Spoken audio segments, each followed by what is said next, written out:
Good shit. All right. Clap. It was pretty close. Close. We're getting closer. Welcome to Spartalknewztalk, your plucky working class source for the news you need and the takes you trust, because me and Akeem are the only ones holding down the channel and the bar. This is Spartalknewztalk, casting from the best post-apocalyptic homemade studio in the best post-apocalyptic arsenal of democracy. We've got Southwest Detroit, Mexican town. Sitting next to me at the bar is the Riker to my Picard. Wow. In this little enterprise, Hakeem Riker. Walker. I'm sorry, it was a slip of the tongue. Number one, how are you doing tonight? I'm good. I'm officially actually on vacation technically, so I'm good. Well, yes, congrats. So I'm thinking we're sticking with this new system.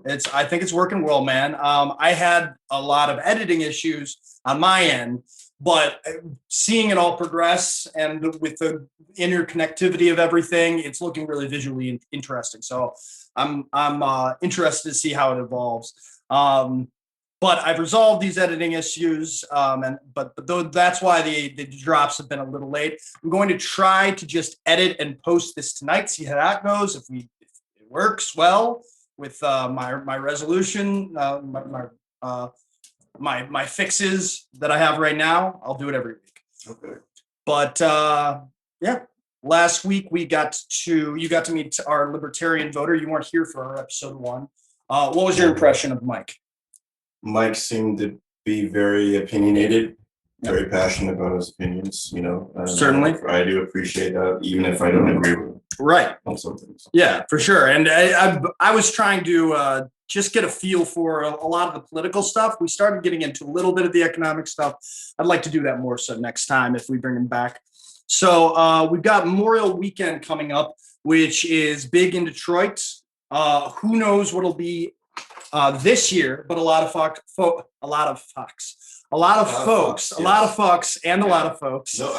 I'm no fucks, but yeah, a lot of fucks. No fucks given, really, yeah. but a lot of fucks and a lot of folks are already coming out, enjoying the sunshine. We'll keep you in the loop on all the local stuff coming up next week as well. But it is only Tuesday, May 25th right now, and today in the news. Whereas this weekend, we'd usually see 5 packed stages downtown at Hart Plaza for Denver.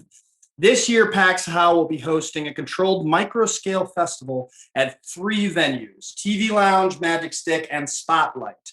Nonetheless, it promises to be a moment of catharsis for the city after the lift of the mask mandate in Michigan, whether we want it or not. This is after they previously announced a full cancellation in February. Hakeem, what's the word on the street about micro movement? The word on the street is people want to go out and party because it's Detroit and it's summer. Yes. So people are very excited about the micro movement. I hear people are coming from New York, Chicago, Miami, even some overseas people who love Detroit and the music scene here are coming to support it. I feel like all the venues are doing it safely. Everyone has some type of opinion about like where we are with the mandates, but at some point I feel like we have to go back to normal, and this is a small attempt to do that. And yeah, I know I think it'll be fun. I think hopefully all the venues will be responsible in the way they approach the festivities. I think so too. I've seen a lot of venues having, lifting mask mandates, and the only thing that concerns me right now is that Detroit's vaccination rate is not very good. It's like 35%. And so and honestly, there comes a point where I want to lose the mask as much as anybody, and there also comes a point where the number of people that aren't vaccinated are going to be, boomer Trump supporters, and I don't really care. There's a point where I don't care anymore, and I'm not going to wear masks anymore, and I don't really care if they catch it and die or whatever. I'm sorry, but you took a year off my life, so that's where it is. But when it comes to Detroit, we're talking black and brown people, and we're talking the reason is Tuskegee. I mean, essentially. So that concerns me, and we should talk about that more in depth later. But just a few more updates. Starting June 1st, capacity restrictions outdoors in Michigan will be lifted, and more than 6 people can sit together for the first time. Indoors will remain at 50% until July 1st, when all restrictions will be lifted. Detroit's current vaccination rate, again, is so far at 35%. Manhattan's district attorney's office has convened a grand jury expected to decide whether to indict former President Donald Trump on criminal charges, according to 2 sources from the Washington Post.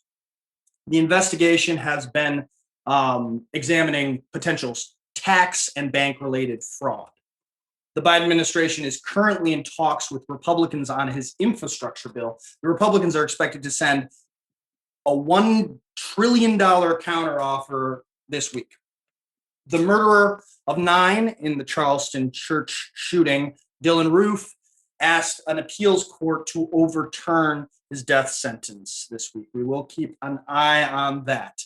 And it's been a year since the brutal killing of George Floyd by Officer Derek Chauvin that sparked worldwide protests in the streets in demand of structural changes to policing. Joe Biden met with his family today, and they expressed frustration over the lack of substantive reform.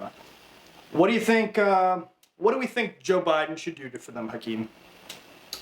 Do for them or do for the country? For the country, yes. More the country than. I mean, this is an example of. They're just the poster children for what can go wrong in the policing of this of America. So, I mean, he'd be doing it for everyone here and historically disenfranchised people. But I mean, it's one of those things where we need to put into law things that protect certain citizens. But here's the thing: over policing is industrialized policing. It's a business. I feel like our police forces were intentionally bolsterized during the drug epidemic. I think that defunding them, that no one likes that term. They didn't call it an epidemic at the time. They called it a drug war. Well, they had this language of aggression. If the government invents a war and then has a solution to solve their own problem, then that's where we are now. Right. So, and I mean, I think it's unfortunate that the people we have to do this for us is Joe Biden and Kamala Harris, because they're not equipped to do. They're not equipped. Yeah. They're not. I feel like they're not interested. But if you were serious about this, you would generally end traffic stops. You would make a requirement for a certain percentage of police to live in the communities they police. You would stop there's structural ghettoizing of certain communities by these police. Yeah, mostly I think when we talk about policing, at the least, having people live in the neighborhoods they police is where we should start, I think. Yeah. That used to be a thing. I do think actually Detroit, at least on some level, does that in certain communities compared to other cities where people drive an hour and a half into, a community that they don't even, respect or like or whatever. But that we can at least start there. Responsible policing.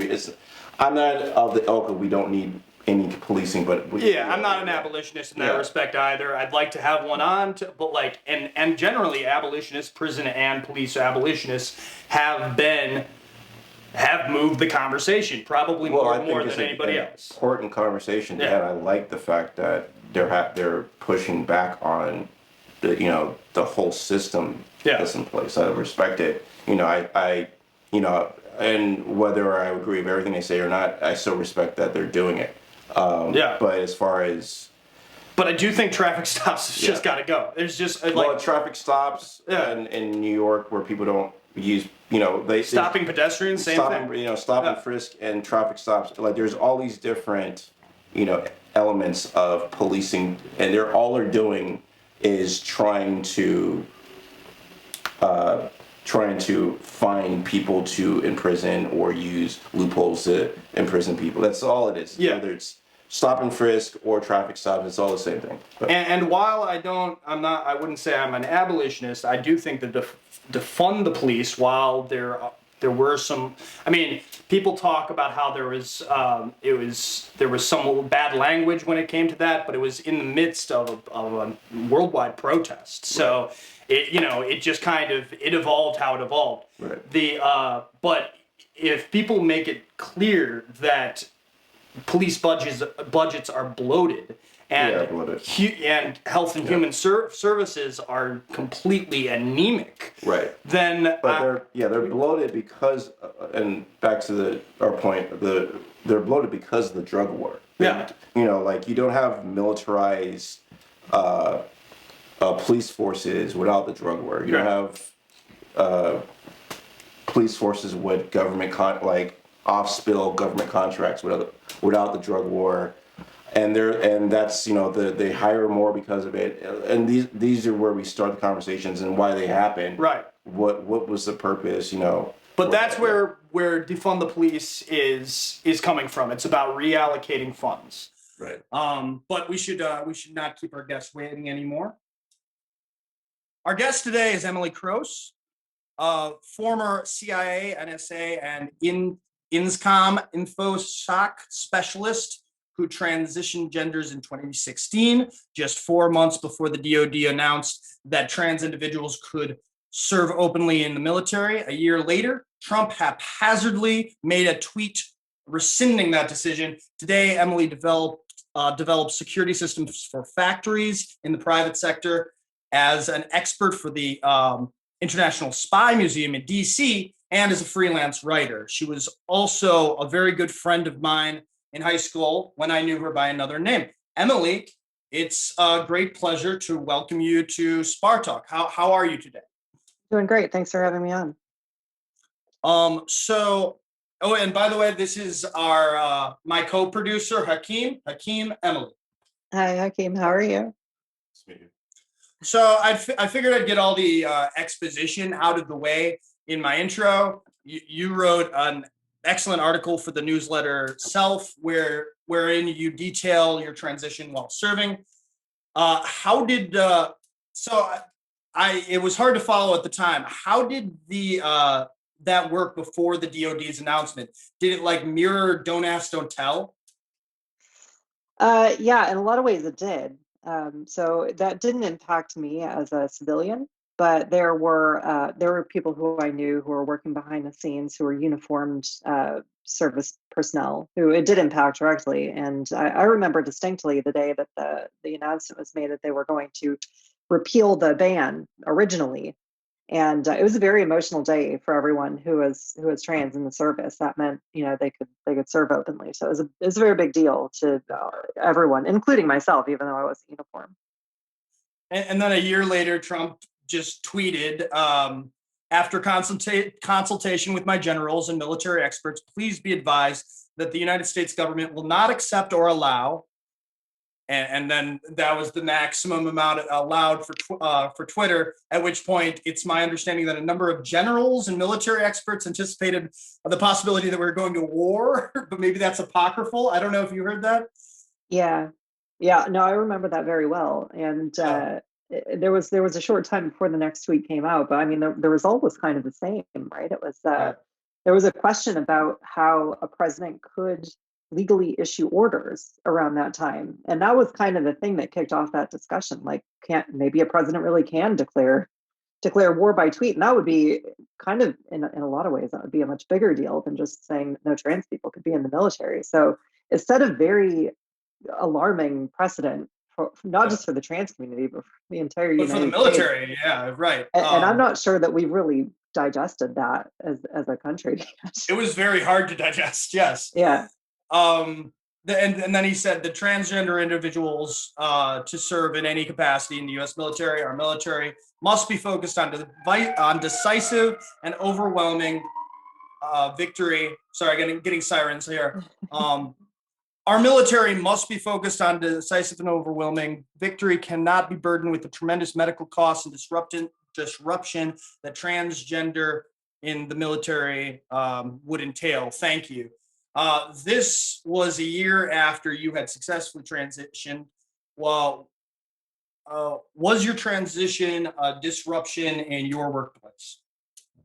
I mean, I don't feel it was. I was able to. I had full continuity with my work. You know, I made a plan to leave my job on Friday, wearing clothes, wearing one set of clothes, and came in on Monday wearing a different set of clothes. Like, none of my coworkers were left in the dark. No one was surprised by this, and everyone took it pretty well. Actually, I was surprised at uh, how great everyone that I worked with was about it, considering that the military has people from all different walks of life. Like, I worked with somebody from directly with someone from Oklahoma who was very conservative, and he was great too. Like, he was like a former special forces attached individual, and I mean, like, I had no problems with any of the people I worked with.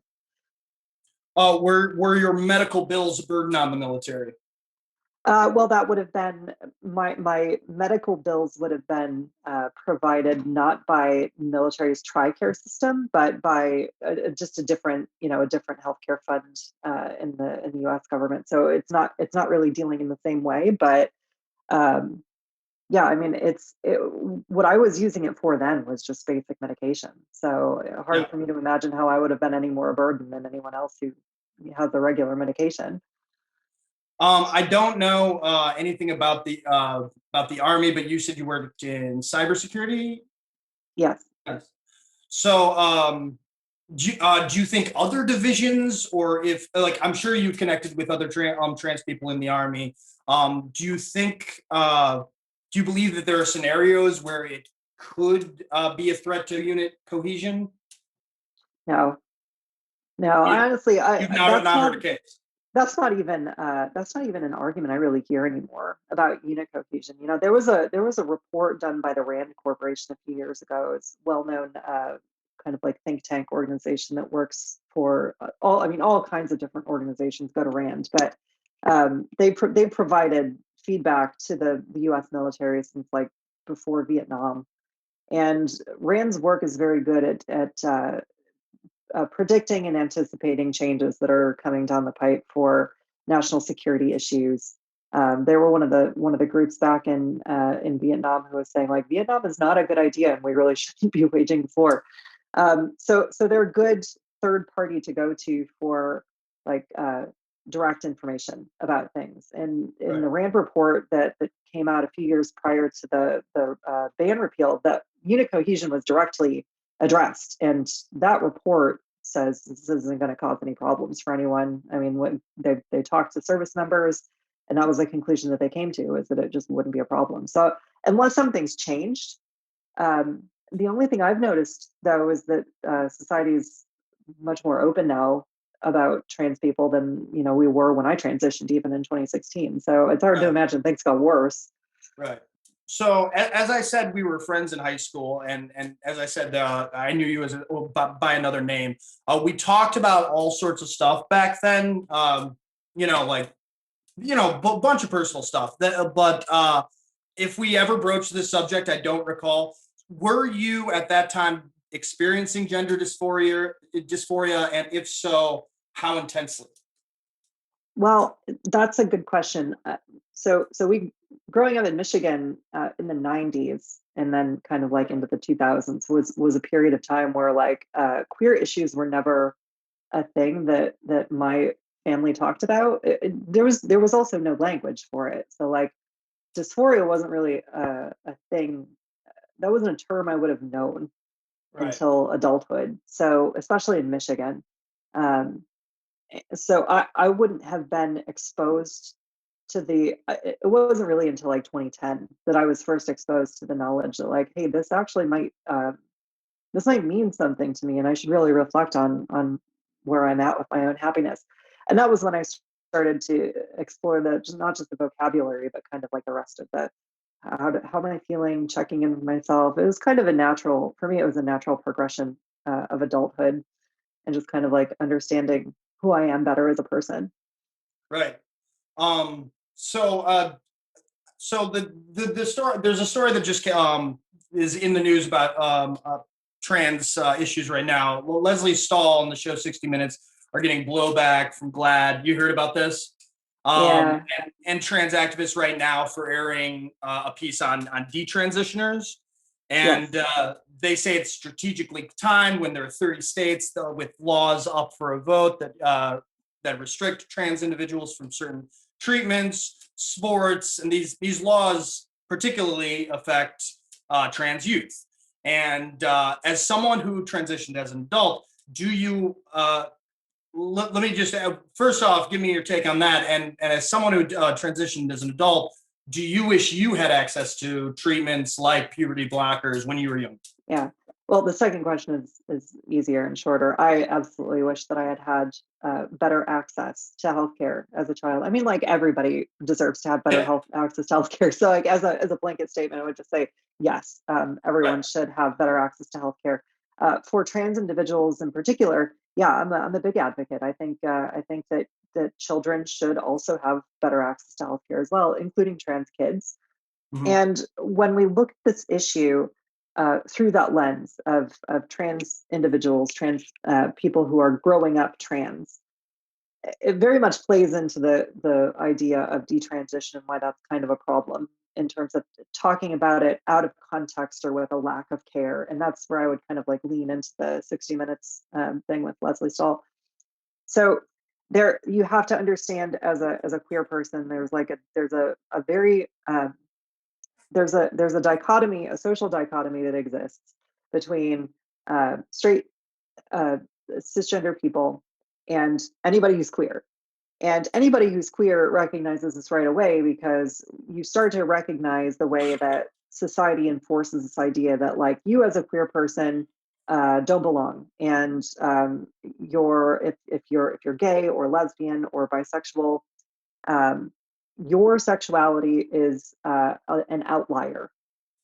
All of the children's stories that we see, everything that's promoted is promoted specifically for the idea of promoting just a straight cis lifestyle, and so we often hear this problem like, well, why would you why does the gay community have such an agenda for kids? And so you could turn that question right around and say, like, why does the straight community have such an agenda for gays, right?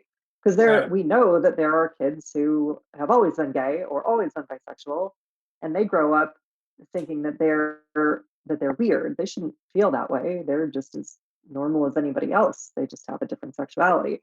It's the same thing with trans people. And so when it comes to access to healthcare in particular, you can ask the same question about the way that the healthcare system deals with trans people.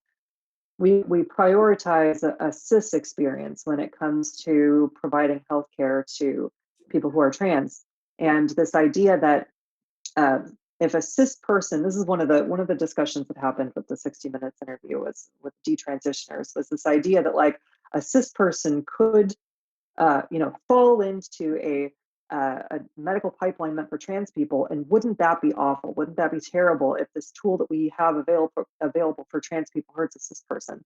Um, sure, but that's not my fucking problem, right? Like as a trans person, that's just not my problem.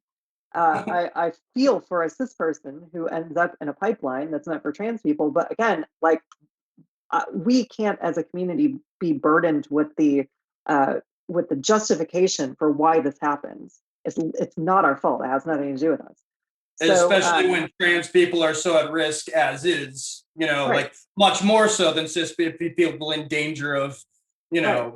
whatever, a trans trender or whatever you want to call them. So we've had non-binary and formerly trans people on the first season of this podcast who pushed back on my assertion that there are some parents of trans kids that allow treatment for fear of their well-being of that child, and that and the non-binary individual actually said that stemmed from a trans-normative thinking, which I am sympathetic to. And also, I've only ever seen news segments of instances like this, but some of them are very compelling. Children, trying to mutilate themselves and such.